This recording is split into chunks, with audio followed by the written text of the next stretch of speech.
IMA passing out parade में 515 cadet बने सैन्य अधिकारी। 9 महिला कैडेट्स ने रचा इतिहास।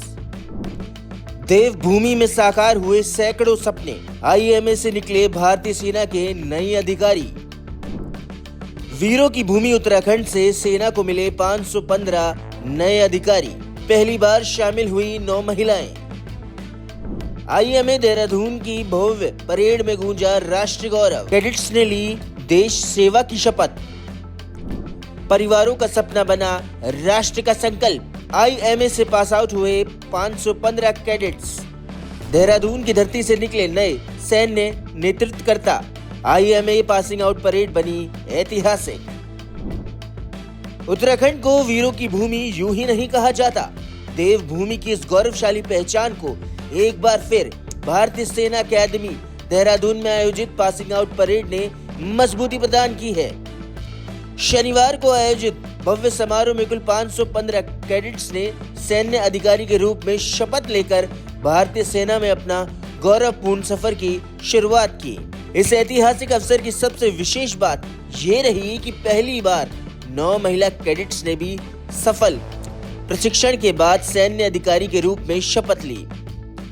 ये भारतीय सेना के इतिहास में एक नया अध्याय जोड़ने वाला क्षण रहा, जिसने महिला सशक्तिकरण और सैन्य क्षेत्र में बढ़ती भागीदारी को नई पहचान दी। इस बैच में शामिल सभी कैडेट्स अपने भीतर देश सेवा का जुनून और जज्बा लेकर राष्ट्रीय रक्षा अकादमी और अन्य सैन्य प्रशिक्षण संस्थानों को आगे बढ़ाते हुए आईएमए तक पहुंचे थे।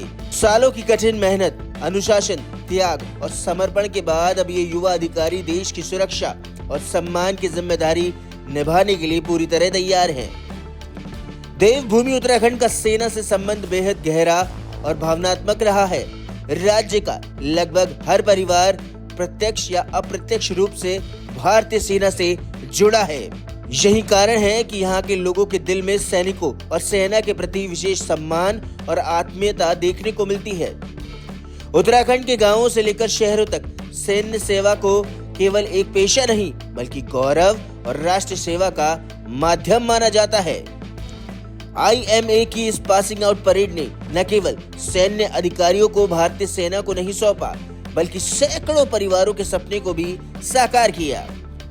परेड में मौजूद अनेक परिवारों के लिए ये क्षण गौरव और भावनाओं से भरा रहा। कई परिवार ऐसे भी रहे होंगे जहां सैन्य सेवा की विरासत एक पीढ़ी से दूसरी पीढ़ी तक पहुंची है। जिन सपनों को परिवारों ने वर्षों तक संजोया था, वो अब राष्ट्र के सपने बन चुके हैं। अब इन नवनियुक्त सैन्य अधिकारियों के कंधों पर देश की सीमा की सुरक्षा, राष्ट्र की अखंडता और करोड़ों भारतीयों की उम्मीदों की जिम्मेदारी है। उनके लिए अब पूरा भारत ही उनका परिवार है और देश की सेवा उनका सर्वोच्च धर्म है। देहरादून स्थित भारतीय सेना अकादमी में इस प्रकार की ऐतिहासिक पासिंग आउट परेड का आयोजन होना उत्तराखंड के लिए भी गौरव और सौभाग्य का विषय है। हर साल देश भर से सैकड़ों कैडेट्स सैन्य अधिकारी बनने का सपना लेकर राष्ट्रीय रक्षा अकादमी और अन्य संस्थानों से आगे बढ़ते हुए देवभूमि पहुंचते हैं और यहीं से ही भारतीय सेना के अधिकारी बनकर राष्ट्र सेवा के लिए निकलते हैं। ये परंपरा उत्तराखंड को वीरों की भूमि के रूप में स्थापित करती है। आईएमए से पास आउट हुए सभी सैन्य अधिकारियों को शत शत नमन। राष्ट्र उनकी उज्जवल भविष्य और सफल सैन्य जीवन की कामना करता है। साथ ही प्रार्थना ये भी की जाती है कि देवभूमि के सभी इष्ट देवताओं का आशीर्वाद इन वीर अधिकारियों और उनके परिवारों पर सदैव बना रहे और वो देश की रक्षा के लिए अपने कर्तव्य पथ पर सदैव सफलता और सम्मान प्राप्त करें।